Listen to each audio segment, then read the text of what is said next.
Welcome back to all the souls who are watching, who are listening to this podcast.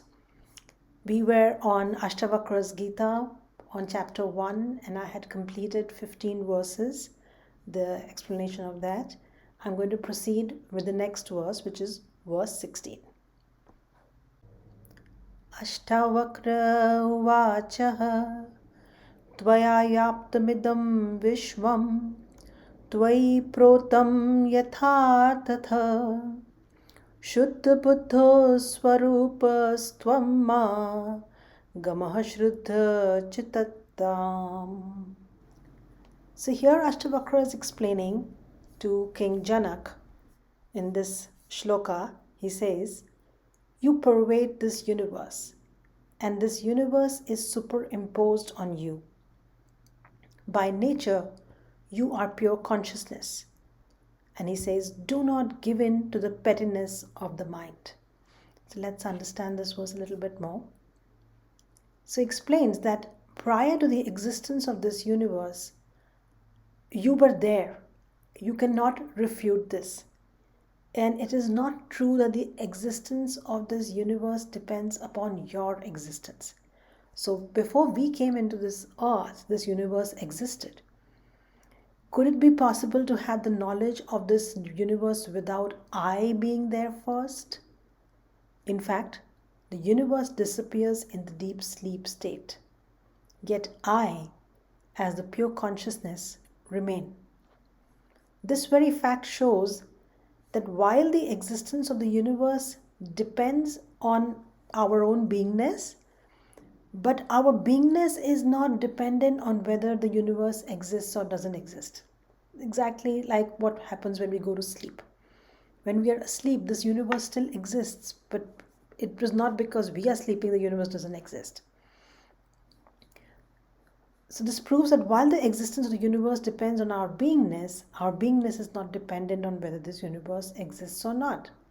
Therefore, Ashtavakra says that the self from which this world is projected must necessarily pervade the entire universe, which is that you are the substratum on which this entire universe is superimposed. It is akin to giving the example of, say, gold or mud. Just as gold pervades the ornaments, so if you have earrings, necklace, gold is there in the entire ornament. Similarly, mud pervades the entire earthen pot. The pot is made of mud. Similarly, the self pervades the entirety of everything known, seen and experienced in this universe. So which means that we are, the self is the substratum. So when you are the substratum on which various types of conceptual knowledge, as well as names and forms which belong to this unreal world are superimposed, it becomes so unfortunate that you have allowed yourself to be identified with all these false projections, which is what the state of our current affairs is, that we have given these names and knowledge, attached some conceptual forms, names to things, but we identify with these projections as being real, which are actually not real in that sense. So you are the one who has given birth to this universe. And then now he explains that it's important that we don't behave like a beggar, always looking for what the world can offer us. You must always hold your head high and walk in the knowledge that as the substratum upon which all appears, you sustain the universe, you have given birth to it. So we are in charge of this universe and we have given birth to it. So instead of behaving like there is something outside of us, you are the universe projected. You are the universe itself in this material form. So not only the mind pervades the dream world of the dreamer, but the entire dream is also woven into or strung upon the mind, just as the example of the mud or the gold. So as the self, we carry this universe strung or woven only in ourselves. Though the universe thus exists in you and it has no existence apart from you, yet you are not involved or in any way conditioned by this universe. For as the infinite self, really by nature, you are pure consciousness. In consciousness, when we are in the state of pure consciousness, the subject and object are completely interwoven as warp and woof of this magnificent tapestry of the universe. So it is all interconnected. When you thus form this very substratum of the universe, upon whom the universe of names and forms is but a delusionary projection, we should not get identified with these misapprehensions and come to suffer the limitations of this limited ego. And when we do this, Ashtavakra cautions, do not give way to petty-mindedness. To live feeling and acting as just this very limited ego is unbecoming of your divine and infinite true nature, because there is nothing greater than your own essential spiritual being. So this is what this verse is explaining. Ashtavakra uvacha nirpeksho nirvikaro nirbhara shitlalashaya agad buddhir kshupto bhava chinmatra vasana. This verse explains and says that you are unconditioned and changeless, dense, profound in intellect, and unperturbed. So remain rooted in pure consciousness alone. Just to explain this further, as pure consciousness, you depend upon nothing, which is nirpeksh. So which means we don't, as consciousness, there is no conditioning. So we are unconditioned. Everywhere at all times you are full. So the term used here is dense, nirbhara. And as a contrast to the burning passions that constantly agitate the egocentric life, the infinite self in its supreme peace and perfection is always serene and is always in a shital way, in a very calm and cool disposition. So the true nature of consciousness is calmness and peace and having a cool disposition. Most seekers are conditioned by past habits, knowledge, and structures. These give rise to various spiritual concepts within us, and which these concepts then further blind the clear vision of a spiritual sadhak or a spiritual aspirant. So concepts here have their place in our spiritual journey, so that the mind which is turned outwards can be directed inwards. Eventually, however, a spiritual aspirant should be ready to drop off all concepts once the purpose has been solved of understanding something. So he must possess the courage and discrimination to do so. So the understanding does not have to be done at a memory level. It has to be ingrained into the being, at the being level. So when he does this, he will discover the hidden self. So concepts are only useful till that extent, and when you're able to connect with the inside self, and you have to drop those concepts. Breath is not you, mind and intellect are not you, prana is not you, the chakras are not you, light and sound and any other possible phenomenon are not you. Kundalini experiences are also not you. And none of the four bodies, the gross body, the astral body, the causal body, or the supracausal body are also not you. So the names and forms of individual I-ness are not you. So the same technique which I've mentioned earlier of neti, the process of elimination. We keep on saying, this is not me, this is not me, this is not me. So what is left? You're left with nothingness or consciousness. Whatever you can think of with your mind, whatever you think, you are, that is not you. And the real you is beyond all such concepts that can be created by the mind. Any kind of conditioning or any form of knowing. So you're beyond knowledge, you're beyond concepts, you're beyond conditioning. You are independent of everything that can be perceived with the senses, that can be known or that can be experienced. So it is that unexplicable feeling which cannot be put into words. That is what you are. The self is changeless. The joy which comes and goes is only of the mind. When we feel happy, we feel sad, it's all the mind. The self underneath is completely changeless. It has no feelings of happiness or joy or ecstasy or anything, sadness. The bliss and joy of the self never leave. That is what we need to connect with and stay in that Satchid Anand state. The self is the natural resting state of ever-flowing joy and happiness.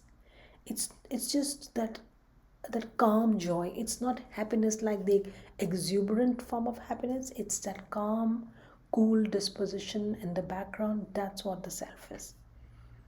The self is already complete in and of itself. The joy and happiness a jnani or a knowledgeable person experiences is hard to contain, and it is impossible to put it into words. In that joy, everything is included and provided, and there is nothing more to acquire or desire. It is in this sense that the word dense is used by Ashtavakra. The certitude that I am the self is definitely felt, although not as an experience. All experiences are again of the mind, and hence they have a fleeting nature. They come and they go. You experience joy, you experience happiness, you experience sadness, grief, all of that. They come and they go. Knowing I am the self is more like being held or embraced by joy and bliss all the time. You get possessed by this natural joyous state and you rest in that state forever, undisturbed by the happenings around you. Whatever may happen, like there's this example of a person, there is fire in the person's house and the person is just in this very calm and collected manner, just walking away from the fire. He has to do what he has to do, but without getting perturbed. That is that state we are talking about. Even the greatest of calamities cannot touch you, like the example of a person walking out of his house burning. Having given us such deep insights into the self, Ashtavakra now asks us to pursue our journey within, and he asks us to do it with great fervor so that there is such direct apprehension becomes possible. And this is what the sutra says, that just connect with that cool composition of yours, which is sitting there in the background, and that's who you really are. Ashtavakra uvachaha sakaram nrityam vidhi nirakaram tu nechalam etatattvopadeshena punarbhava sambhava. In verse 18, Ashtavakra says that one should know that which appears as a form to be false and the formless to be the changeless.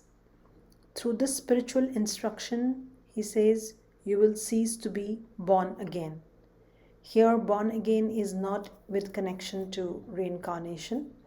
It may seem as if Ashtavakra is advocating the doctrine of reincarnation, but it is not so.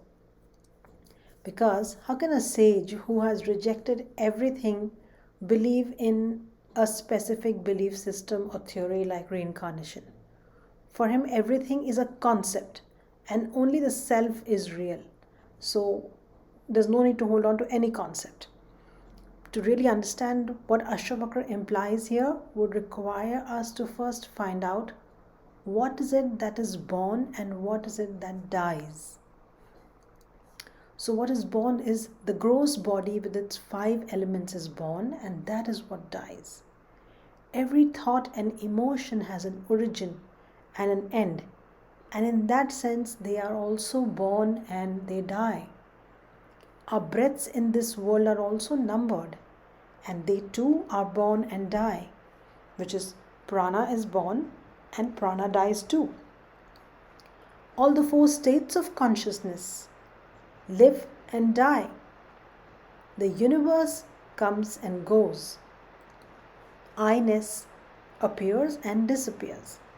So everything that appears also disappears, which is it is born and it dies. And as long as I feel that I am any of these, I will continue to be born again and die again.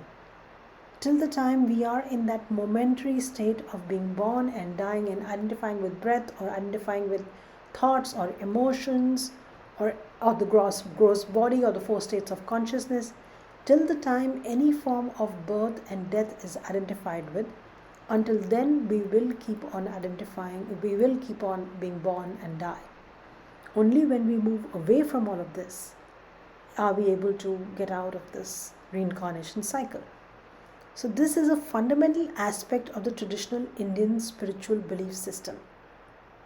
In the Indian system, it says that it's not the body which is, it is actually the mind which is wanting to be reincarnated.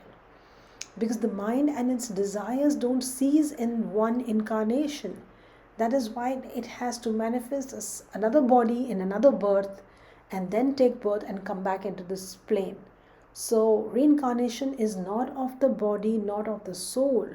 The reincarnation happens because of the mind. When we stay identified with the mind, that is when reincarnation happens, and that is when birth and death happen.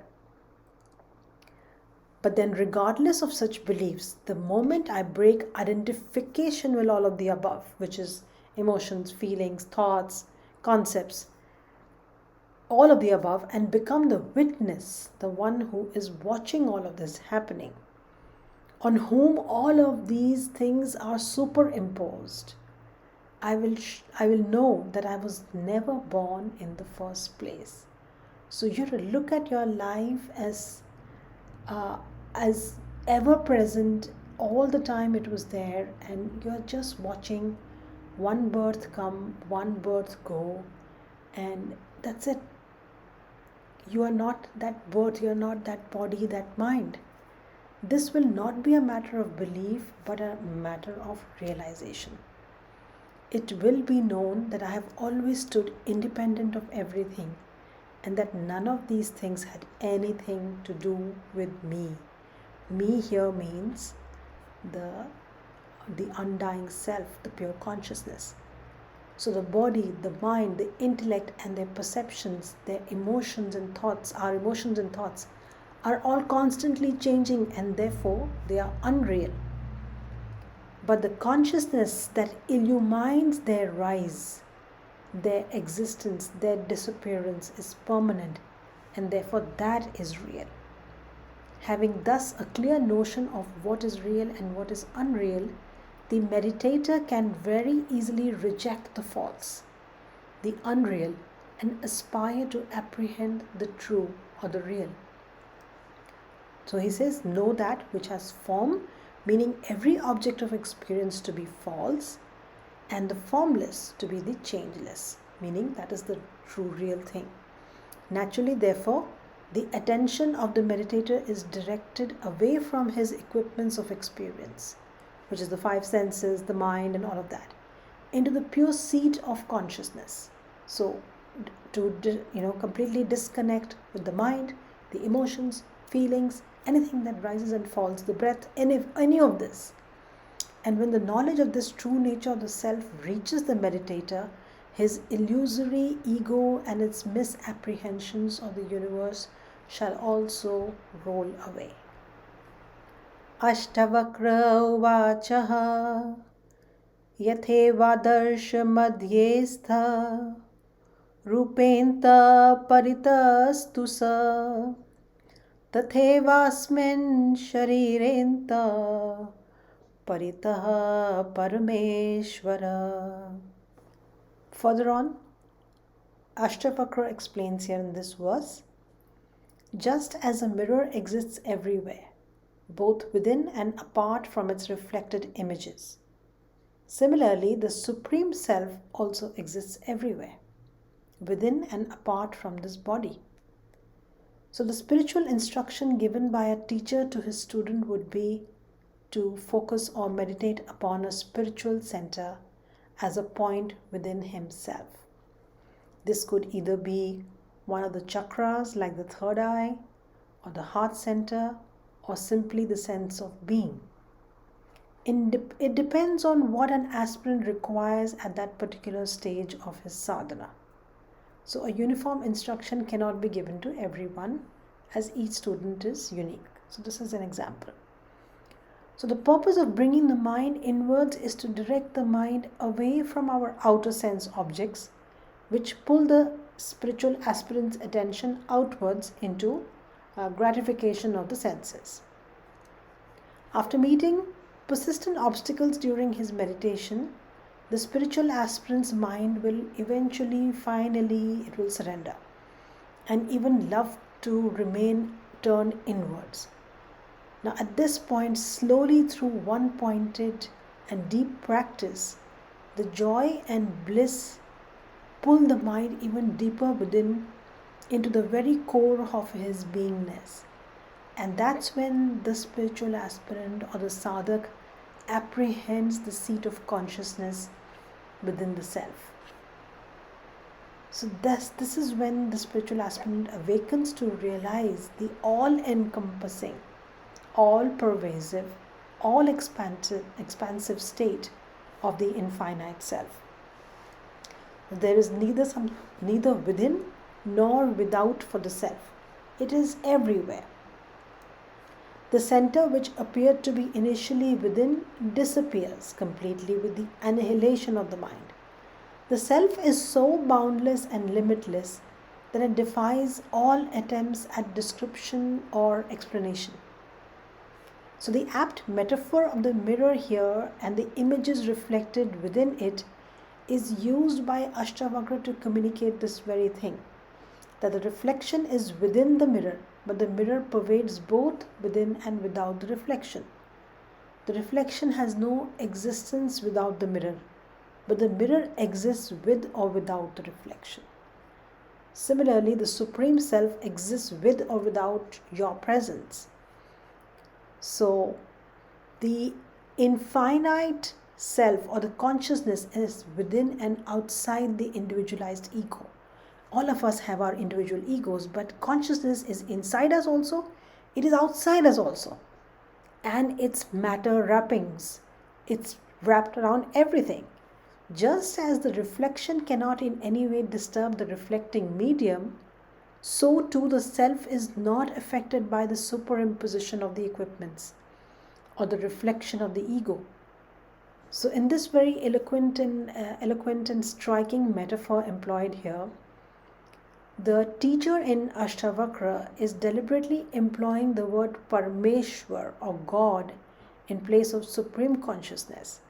In fact, the individual Jiva or the universe or Jagat and Lord, the Creator, Ishwar, are all basically different manifestations of the very same consciousness, which is infinite and is within and without. Ashtavakra uvachaha ekam sarvagatam vyom bahirantar yatha ghate nityam nirantaram brahma sarvabhuta gane tatha. This is the last verse of this chapter. Here Ashtavakra says, just as one and the same all-pervading space exists within and without a jar, so the immutable and all-encompassing self exists in all beings and things. So while in the previous verse, in the 19th verse, with the metaphor of the mirror and the reflection in it, the all-pervasiveness and expansiveness of the self was emphasized. In this verse, the immanence and infinite nature of the self is established with the metaphor of the space and the jar. Just as the space, which is all pervading and spread over an infinite expanse, is seen as existing within a jar or pot, the infinite, changeless, and boundless consciousness is also present within all beings and things. Both the all-pervasiveness and the immanence of the self are established in the final verse of this chapter, though ultimately, as mentioned in the chapter in this commentary on the previous verse, the self is without any attributes such as within or without, immanent or transcendent. So there is no quality you can attach to it. The pot space may apparently looks as though conditioned by the pot. Within an earthen pot, say for example, there can be less space or more space according to the volume of the pot. There can also be clean space or dirty space according to the condition of the pot. But in fact, space as such can never be conditioned by the pot that exists only in space. Similarly, the infinite consciousness in which all equipments exist, everything exists, is superimposed on top of that consciousness, and they play about, apparently seems to get conditioned by the individual equipments. So the superimpositions are the ones that condition it, but the consciousness itself is not conditioned.